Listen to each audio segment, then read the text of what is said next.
Hi, lovely people. Welcome back again to this platform, this insightful platform. And I believe the first introductory video was quite helpful because I've already received a lot of feedback from you, and that is what I really want to achieve, the feedback, so I can also provide you with the most essential or the vital information that is going to make your property acquisition here in the motherland very, very seamless. Now, today I just want to talk about land acquisition, some of the things you need to look out for. Now, why this particular conversation or why this particular topic? We do receive a lot of complaints, sad stories of folks like yourself in the diaspora, Ghanaians that have traveled over to the diaspora, to the West, and even the African Americans. And some of you are looking at coming back home. You come, you engage the services of some of these people that call themselves real estate agents, and the end have been really, really sad. And in some cases, you have family members, defrauding or swindling their own relatives after sending so much money to them. Look at the code out there in Canada, in US, all these places.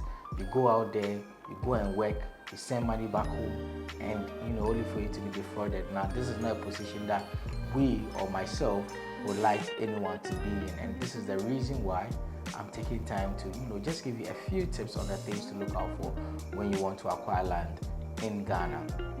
One of them you want to look at is the type of documentation that is on the land, whether it's a title, deed, whether it is indenture, if the land is registered or not. Now, this is something very, very important to look at because you always want to check the history of ownership on the land.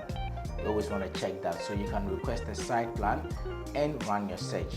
Also, you can get your surveyors to go onto the site or onto the land, pick the coordinates, run the search with the Lands Commission, and it's going to provide you with the necessary details that you need in terms of documentation. And that is one of the due diligence activities that you need to place emphasis on.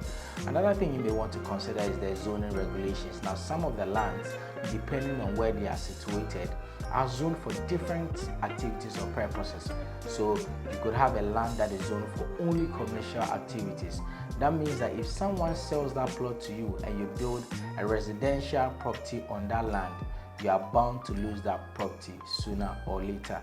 If the place is also zoned for only residential activities or purposes, and you purchase and you build maybe a school, a bank, any kind of commercial project on it, just know that sooner or later you are bound to also lose that property, and that is money gone down the drain. That is effort over the years gone down the drain, and that is not a position you'd want to find yourself in.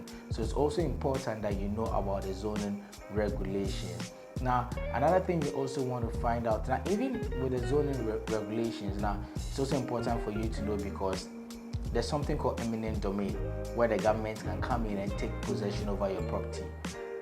And when eminent domain sets in, it means that your property may be demolished, destroyed, whatever it is. By the end of the day, you're going to lose your property. So it's very, very important. You also have to look at the environmental factors. Now, when I talk about environmental factors, I'm talking about what is the situation of the place or the land like. Is it a flood-prone area? Because when a place is easily flooded, then or is waterlogged, then you have to do a lot of filling, right? And filling may not necessarily be detrimental to whatever project you want to do. It just means that you have to be financially prepared. So you're going to do a lot of filling, a lot of trips of sand is going to go in there. The main point here is that, or the takeaway here is that you need to be prepared for what you are going in for.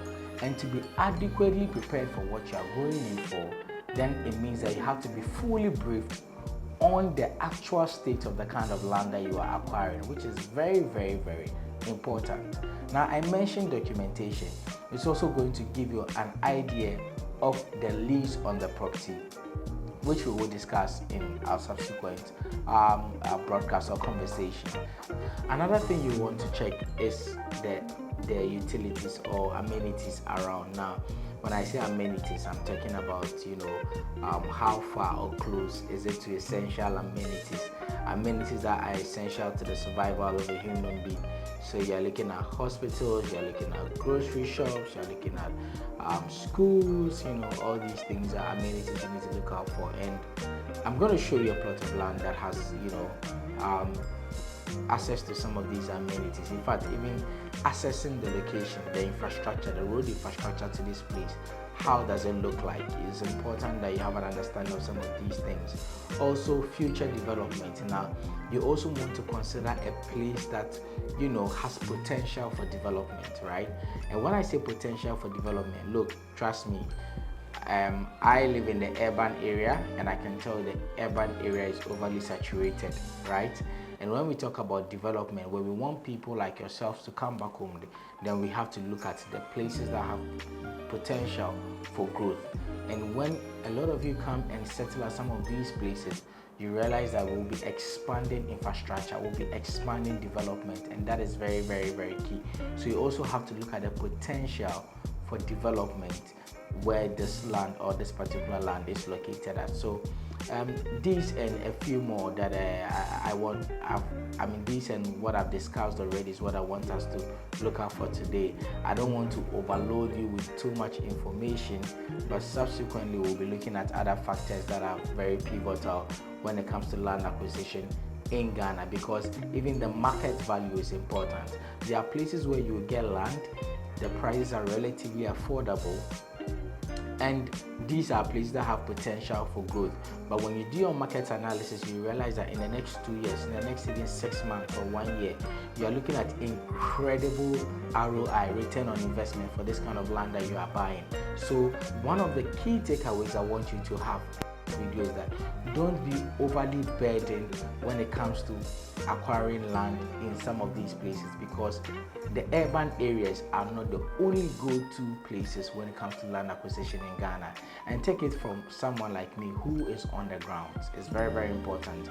Some of these places out in the outskirts, they are close to the urban areas. They give you beautiful views, beautiful weather, and I'm going to show you a location that has about 85% diasporans already there. I mean, they have acquired plots of land there.